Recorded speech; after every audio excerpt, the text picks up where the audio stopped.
I am Dr. Bill Berkowitz of Life Chiropractic in Grass Valley.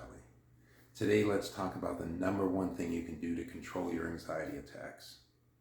Anxiety is on the rise. It's an epidemic in the U.S. We're up to 20% of U.S. adults experiencing anxiety. What does anxiety do? How does it come about?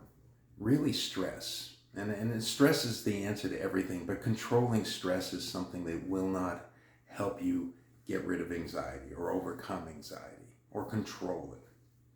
You have to transform how your body deals with stress. Stress activates the sympathetic nervous system.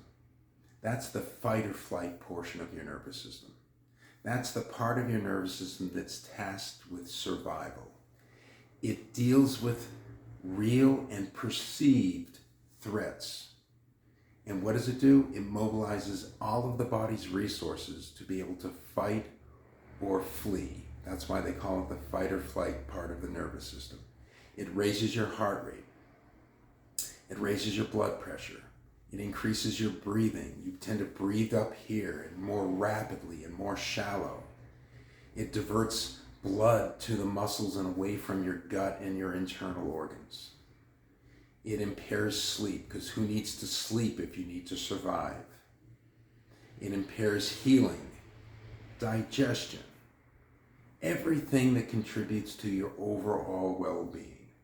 So what's the number one thing you need to do?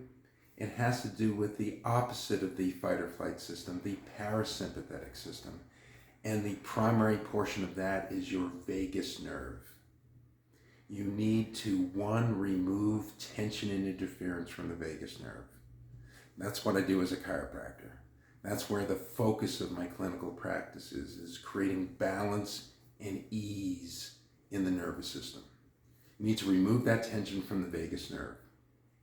If you feel an anxiety or panic attack coming on, if you're in the midst of one, what you can do from an immediate first aid is do this. You want to take your hands, seal them as close as possible, put them over your nose and mouth like this, and breathe slowly in and out through your nose. Slow your breathing down as much as possible, and do that for 5 minutes. Well before 5 minutes, you should feel the anxiety start to lower down and release. Long term, you want to raise the activity of your vagus nerve through breathing and through a number of other things. Chiropractic being one. One, you want to breathe through your nose. Your mouth is intended for drinking, eating, and talking, not for breathing. Lots of amazing things happen that I won't go into right now when you breathe through your nose. So you want to breathe through your nose. You want to slow your breathing down and make your breathing lighter. Think about it.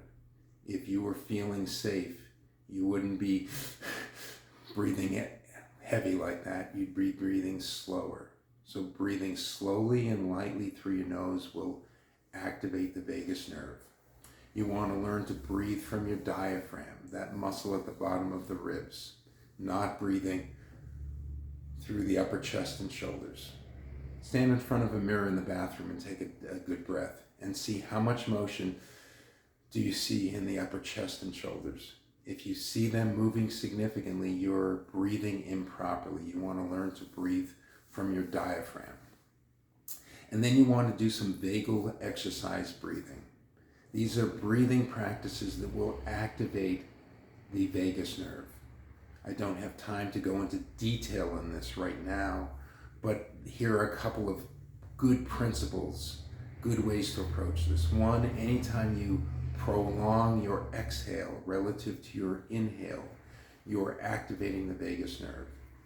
So doing 5 minutes of breathing with a 1-to-2 ratio of inhale to exhale, your exhale being twice as long as your inhale. Could be 3 seconds in and 6 seconds out, could be a little bit longer than that. But just doing that for 5 minutes will calm your system down and raise the activity of your vagus nerve.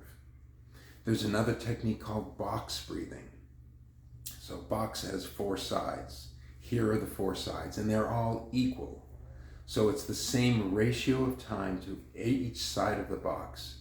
The first is in, the second is hold in, the third is out, and the fourth is hold out. And then repeat it again by in, out, hold out. Do that for 5 minutes. Pick a pace that you can keep up with. If you make it too long, you'll have difficulty in the initial part. So it might be just in for 2 or 3 seconds, hold for 2 or 3 seconds, out for 2 or 3 seconds, hold out for 2 or 3 seconds. That's the basic core of what you need to do to start to get control of your anxiety and panic attacks.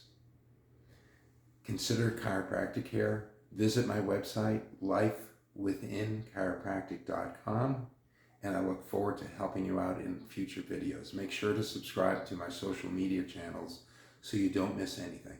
Thank you.